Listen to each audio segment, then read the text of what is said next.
Alright, here you go, Sasha. Quick demo on how to put the skis together. I did is I took some foam board. I removed a little bit of the top layer of foam so that it'll allow me to curve it. Made sure I got a nice center line. Took 3 pieces of balsa wood, the really strong balsa wood. It's almost like the laminated stuff, almost like plywood. Small piece down through the middle, one on the right, one on the left. Glued that together with the CA gold glue. A little anchor screw here for a rubber band.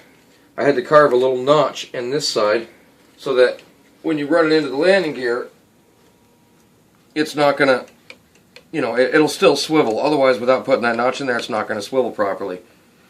Now, I left one of these off so I can show you how to put it together, but really quick, how I did the front was tricky because the front didn't have the same setup as the back, so what I did was I took my wheel lock, and that little screw stopper is acting kind of like a little stopper.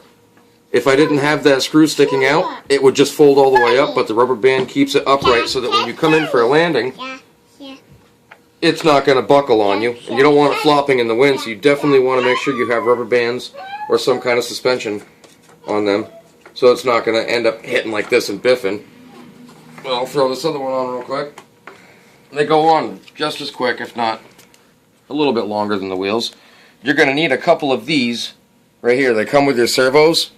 Not sure what they're called, the little metal thing that goes inside of the rubber for a spacer. I stuck them inside the balsa wood so that I don't have metal on wood. That way I have metal on metal. It's a lot more trustworthy. And I did fly this last winter, and it flew and landed great in the snow. Very tricky to take off. You're going to find it's a new learning curve taking off from, same thing as like taking off from water, but with snow, it wants to swirl all over the place.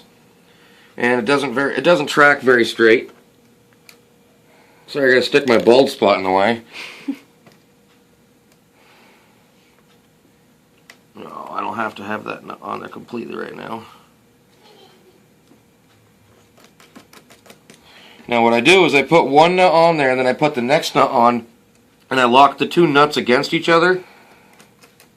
By locking the 2 nuts against each other, it stops this from wanting to unscrew itself from movement. It'll act kind of like a bolt. Then you attach the rubber band on like so. And I also took I drilled a hole and put a screw in there with a little anchor point. So that way it's spring loaded. And there you go. Conversion. Ready for winter time.